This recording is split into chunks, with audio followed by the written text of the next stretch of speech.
그리스도인들은 예수님을 닮기 위해서 노력하는 사람들입니다. 제1된 목적이 예수님을 닮아 하나님을 영화롭게 하는 거예요. 특별히 사순절 기간을 보내면서 우리가 예수님의 생애, 예수님의 가르침에 대해서 살펴보고 있습니다. 각자 이제 묵상집을 통해서 아마 읽어보실 텐데요. 하나님의 아들이신 예수님은 인간의 몸을 입고 이 땅에 내려오셨습니다. 그리고 가장 잔인한 형틀인 십자가에서 돌아가셨습니다. 그래야만 인간을, 저와 여러분을 구원하실 수 있기 때문에 그 방법을 택하셨습니다. 그 예수님의 낮아지심, 그 예수님의 겸손함과 죽기까지 섬기셨던 모습을 우리가 보고 배워야 할 것입니다.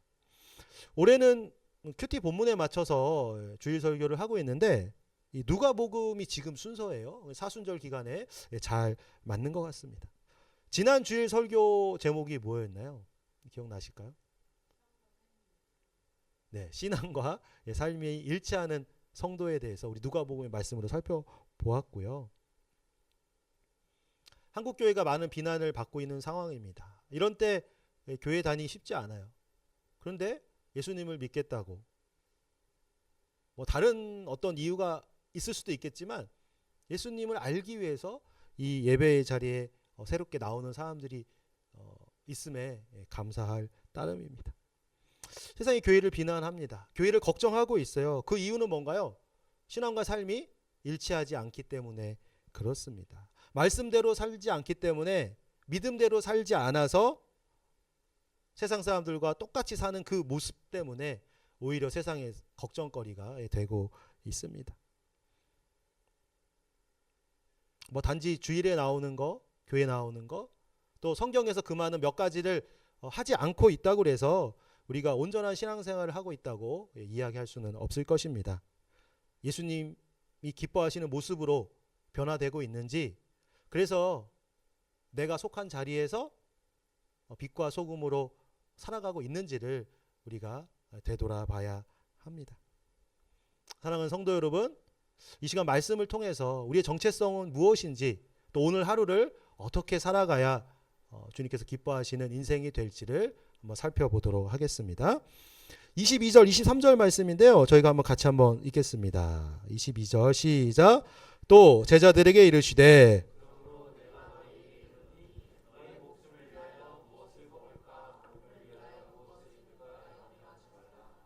목숨이 음식보다 중하고 몸이 의복보다 중하니라. 주변 사람들을 보면 멀리 갈 필요도 없어요. 하여튼 주위에 있는 사람들을 보면 먹는 일에 참 관심이 많습니다. 무엇을 먹어야 될까? 또 무엇을 입어야 잘 입었다는 소리를 들을까? 이런 데 관심이 많다는 거예요. 음식은 생명을 유지하는 데 꼭 필요합니다. 의복도 몸을 보호하는 데 필요합니다. 그래서 관심이 갈 수는 있어요. 하지만 우리 인간의 가치라는 것이 음식에, 의복에 따라 결정되지 않는다는 것은 잘 알고 있습니다. 주위를 둘러보면 대부분은 그렇지 않은 것 같은데 당장 오늘 먹을 것에 걱정이 있지는 않겠지만 일주일 후에, 한 달 후에 어떻게 먹고 마실까, 그게 부족하지 않을까 염려하는 사람들이 있을 수가 있습니다. 그런 사람들에게까지 주님께서 말씀을 합니다. 목숨을 위해 먹는 것에, 몸을 위해서 입는 것에 대해서 걱정하지 말라고 말씀합니다. 왜냐하면 아버지가, 하늘 아버지가 공급해 주시기 때문입니다. 이것을 신뢰하지 못하니까 우리가 염려하고 걱정하는 것입니다. 오늘 말씀의 포인트는요, 염려하지 말라는 데 있습니다. 걱정을 사서 하지 말라고 말씀합니다. 까마귀와 같은 새들이 잘 살아갑니다. 창고를 만들어서 음식을 쌓아놓지 않아도 새들은 잘 살아갑니다. 하나님께서 기르시기 때문이에요. 그런데 당신의 아들과 딸인 우리는 얼마나 더 보호하시고 준비해 놓으실 게 뻔합니다. 오늘 본문 앞에 말씀을 보면 부자의 이야기가 나요. 부자를 비유합니다. 재산이 많아요. 곡식이 많아서 창고가 부족합니다. 그래서 창고를 새로 만들어 뒀어요. 근데 하나님께서 말씀하는 거죠. 하나님께서 그것을 다 쓸어가 버리면, 그의 인생을 가져가 버리면 헛수고입니다. 그런데 까마귀는 어때요? 창고도 없고 내일 먹을 음식도 비축해 놓지 않지만 잘 살아간다는 거예요. 하나님 아버지가 먹이시기 때문입니다. 여러분, 인간의 머리의 무게가 어느 정도 될까요? 평균 한 4kg, 5kg 정도 된다고 합니다. 조금 더 무게가 많이 나가는 사람도 있을 거예요. 그런데 이 무게가 내가 머리가 좀 크고 무겁다고 해서 이 머리를 떼어놓고 다녀야지 하는 사람은 없습니다. 머리가 무거워서 못 사는 게 아니에요. 머리의 무게보다 10배, 100배 우리를 힘들게 하는 게 있습니다. 우리 어깨를 짓누르는 염려와 걱정이 있어요. 우리 머리를 떠돌아다니는 그 잘못된 염려와 걱정이 우리의 어깨를 짓누르고 우리의 살 소망을 뺏어가기도 합니다. 마치 사단이요, 가롯 유다의 머릿속에 예수님을 팔 생각을 넣었던 것처럼 사단 마귀는 부정적인 생각으로, 염려와 걱정으로 우리를 사로잡습니다. 그래서 우리가 예수님께 집중하지 못하고 주님이 주신 비전과 사명에 따라 살지 못하고 세상 일에 얽매이도록 만드는 것입니다. 우리는 흔히 어떤 것에 중독된 것, 또 방탕함, 게으름, 이런 것들이 우리 삶을 병들게 한다고 생각합니다.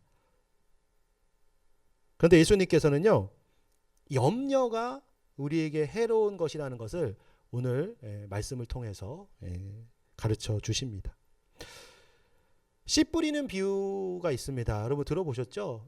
예수님의 말씀이 씨앗이 떨어질 때 그 말씀을 받는 사람의 마음 상태에 따라서 씨가 뿌려지기도 하고 뿌려지지 못하고 새가 와서 먹어버리고 아니면 믿음이 자라지 못함에 대해서 비유를 했습니다.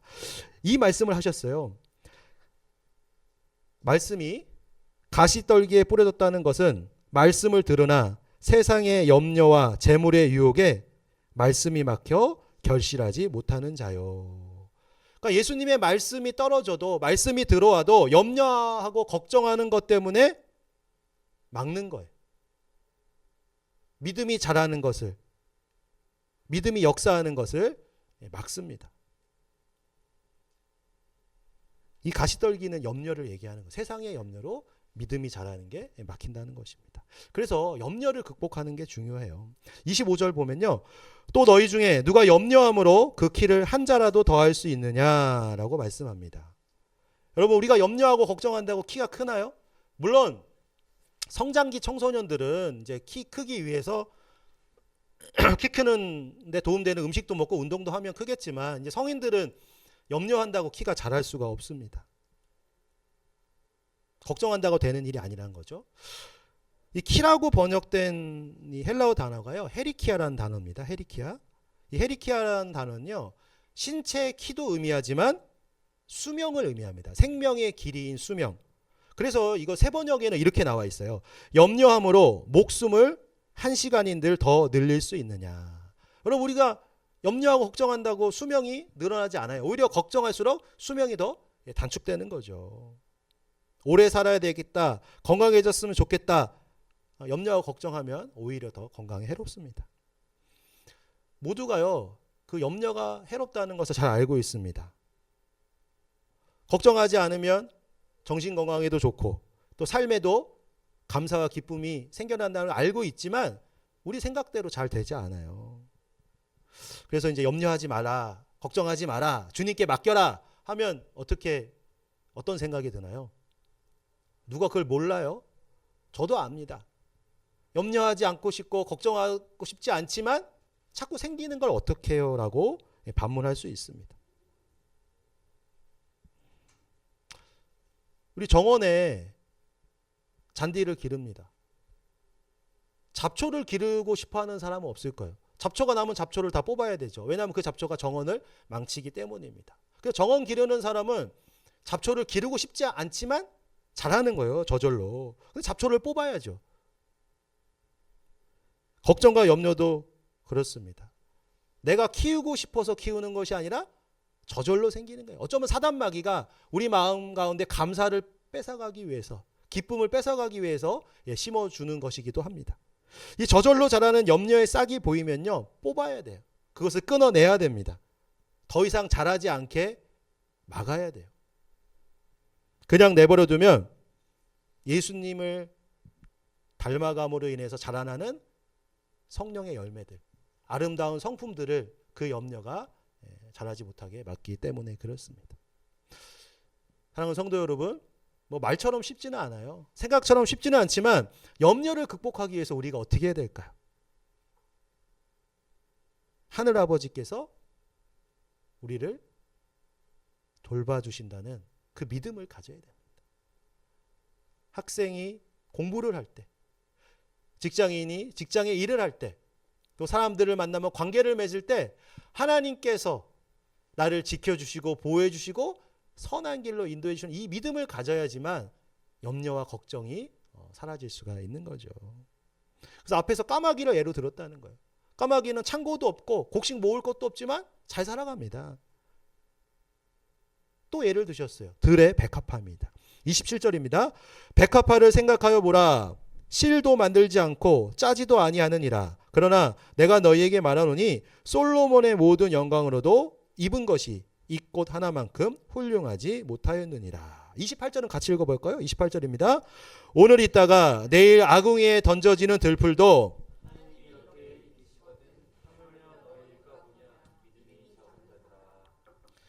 네, 만물을 창조하신 하나님께서 이 미물이라고 하는 공중의 새, 들풀도 먹이시고 입히십니다. 하물며 예수님을 희생하면서까지 살리신 우리들을 위해서 그냥 손 놓고 계시겠다는 거예요. 우리 성도님들 뭐 자녀가 대부분 이제 미혼이시지만 자녀가 있는 성도들이 있습니다. 우리 자녀들이 걱정하면서 살아가나요? 우리 자녀들이 내일 뭐 입을까는 걱정할 수 있겠네요. 내일 뭐 먹을까? 앞으로 1년 후에 우리가 어느 환경에서 살까? 걱정하는 사람 거의 없습니다. 그 걱정은 부모가 하는 거예요. 부모님께 맡기면 됩니다. 마찬가지예요. 하나님의 자녀라고 하는데 뭐 먹지? 뭐 입지? 어디서 살지? 하나님의 계획 가운데 다 있음을 우리가 믿고 맡겨 드려야 됩니다. 예수님께서 이 자연 속에 있는 여러 생물들을 통해서 우리에게 교훈을 하셨습니다. 인간보다 지혜롭지 못해요. 인간보다 능력도 없지만 그들은 걱정하지 않고 잘 살아가고 있습니다. 만물의 영장인 인간만 걱정 속에, 염려 속에 파묻혀 살아가고 있습니다. 삶의 소망도 잃어버리는 경우가 많은 거죠.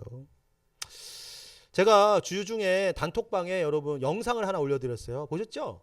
초등부 아이들이 시편 23편 찬송으로 암송하는 영상을 올려드렸습니다. 이 많은 그리스도인들이요 23편을 좋아해요. 또 그리고 암송하기도 합니다.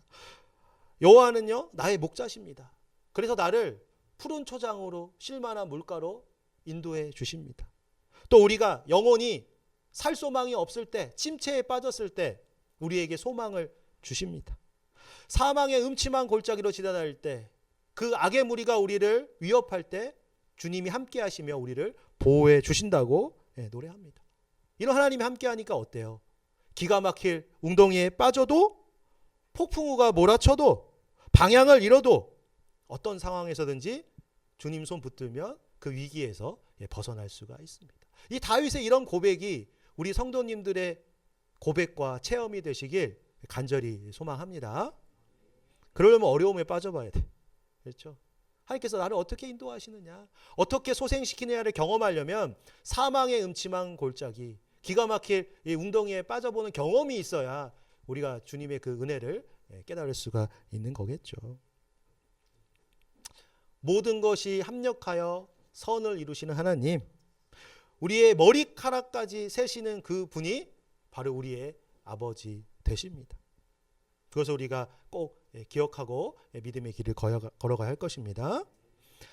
29절 말씀을 보면요, 반복되는 말씀입니다. 22절을 반복하는 것처럼 되어 있습니다. 무엇을 먹을까, 무엇을 마실까요? 구하지 말고 근심하지 말라고 말씀합니다. 너희는 무엇을 먹을까, 무엇을 마실까요? 구하지 말며 근심하지도 말라. 사람에게 있어서 이 먹고 마시는 일은 중요한 일입니다.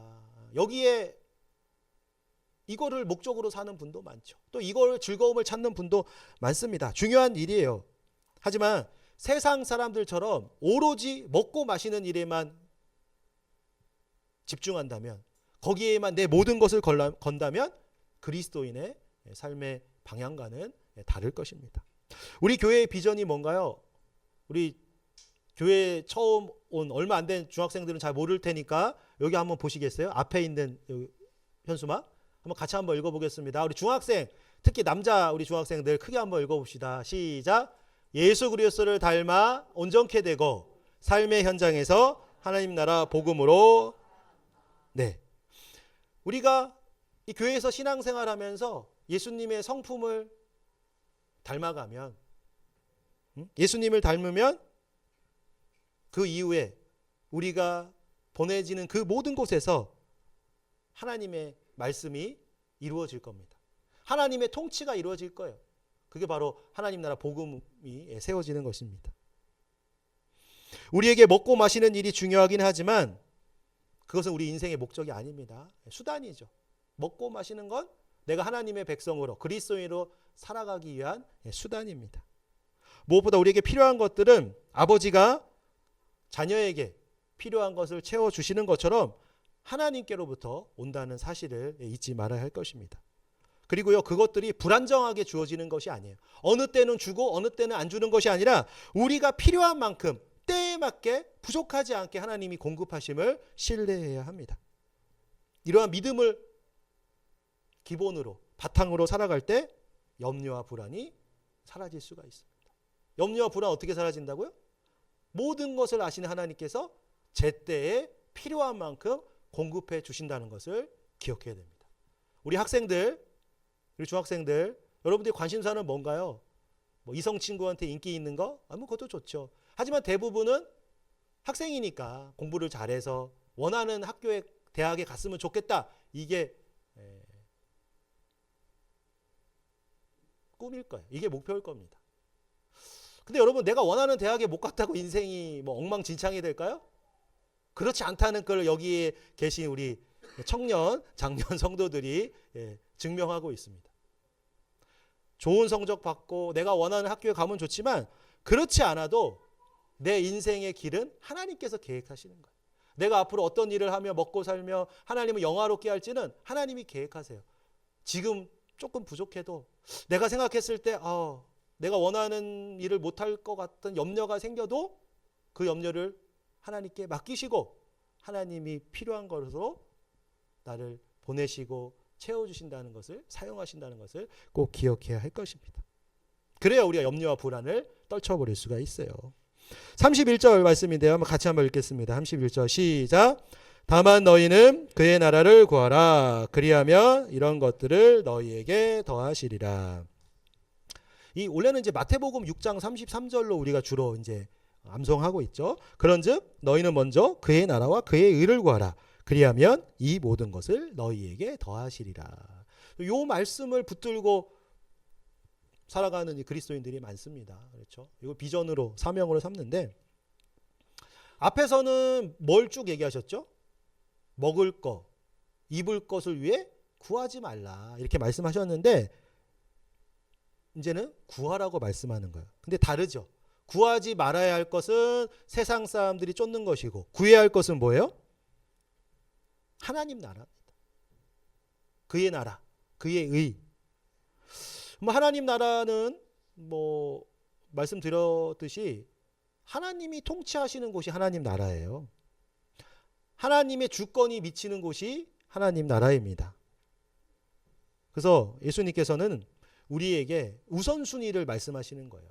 먹고 마시는 일이 중요하지 않다는 것이 아니고 먼저 구할 것이 하나님의 나라, 하나님의 통치, 하나님의 의를 구하라는 것이고 그 후에 필요한 것들을 구하라. 그러면 하나님이 다 필요한 대로 채워주실 것임을 말씀합니다.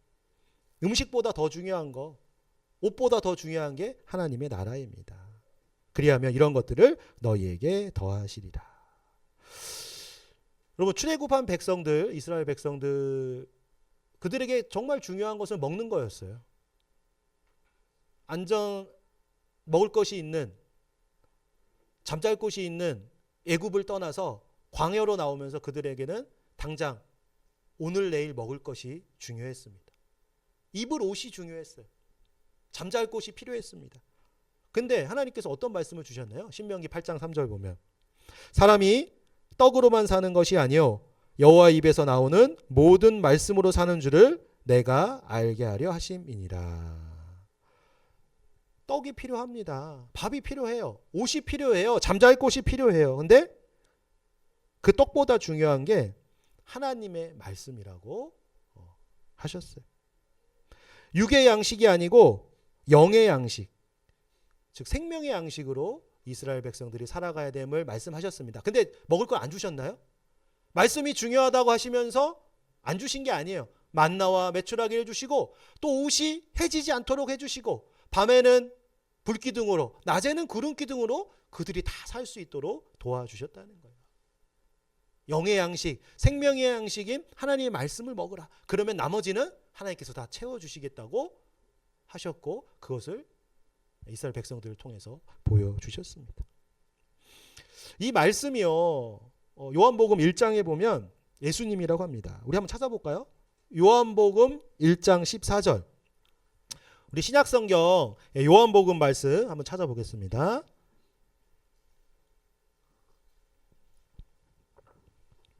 요한복음 1장 14절 말씀입니다. 이거 잘 아는 말씀인데 요한복음 1장 14절 같이 읽겠습니다. 시작. 말씀이 육신이 되어 우리 가운데 거하심에 우리가 그의 영광을 보니 아버지의 독생자의 영광이요 은혜와 진리가 충만하다다. 예수님이 말씀으로 존재하셨다는 거예요. 하나님 이 세상을 창조하실 때 말씀으로 창조하셨죠. 그 말씀이 예수님이에요. 근데 예수님이 육체를 입고 이 땅에 내려오셨습니다. 그래서 신명기 8장 3절에 말씀하신 것처럼 또 주님도 말씀하셨는데 사람이 떡으로 사는 것이 아니라 말씀으로 살아야 된다는 것은 무엇으로 살아야 된다는 걸까요? 우리가 이렇게 머리를 이렇게 맞춰보면 예수님으로 살아야 된다는 거예요. 사람이 떡을이 아니라 말씀으로 살아야 된다. 예수님으로 살아야 한다는 겁니다. 그리스도인이 살아가는데 예수님 한 분이면 충분함을 말씀하셨습니다. 사랑하는 형제자매 여러분, 여러분 살아가는데 무엇이 필요한가요? 여러 가지가 있을 겁니다. 근데 오늘 말씀을 바탕으로 했을 때 말씀이 필요하다고 합니다. 예수님 한 분이면 충분하다는 거예요. 여러분 정말 예수님 한 분이면 여러분의 인생의 모든 것이 해결될 수 있을까요?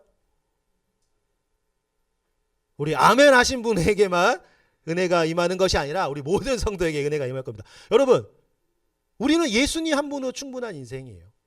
예수님과 동행하면 사단마귀도 우리를 넘어뜨리지 못할 것이고 우리가 필요한 능력과 지혜와 물질을 다 필요한 만큼 공급해 주실 거예요. 예수님 한 분이면 충분합니다. 예수님 한 분이면 우리가 돈을 적게 벌어도 상관없습니다. 넓은 집에 살지 않고 단칸방에 살아도 괜찮습니다. 승진을 하거나 못하거나 상관없어요. 예수님 한 분으로 충분하다면, 그 고백이 나에게 나온다면 세상의 어떤 것도 나를 낙심케 하거나 넘어뜨리지 못할 것입니다. 근데 우리는 생각은 그렇고 마음은 그렇지만 현실에 가면 그것을 잊어버릴 때가 많죠. 그래서 힘들기도 합니다.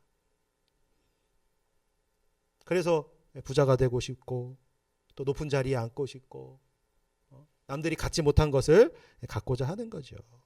이방인들은 그럴 수 있습니다. 진리를 모르기 때문에, 예수님 한 분으로 충분하다는 것을 모르기 때문에 그럴 수 있지만 우리 그리스도인들은 그러면 안 된다는 거죠. 예수님으로 사는 것을 모르기 때문에, 말씀으로 사는 것을 모르는 사람들은 그럴 수 있다는 거예요. 그러나 예수 그리스도를 나의 구원자, 나의 주인으로 고백하는 우리는 세상 사람들과는 다르게 살아야 할 것입니다. 그렇지 못하다면 혹시 나는 예수님 한 분으로 충분하지 못한 사람인가 한번 생각해 보아야 할 것입니다. 제가 바라기는요, 세상에 필요한 것들이 많이 있지만 여러분들에게 예수님 한 분만이 필요한 존재가 되길 바랍니다. 여러분들의 가장 큰 소유가 예수님이 되기를 바라요. 예수님을 붙잡지 못하면 다른 모든 것들은 쓸모가 없습니다. 우리가 잘 아는 헬렌 켈러가 있습니다. 이 헬렌 켈러가요, 눈이 보이지도 않았는데 독서를 참 많이 했다고 해요.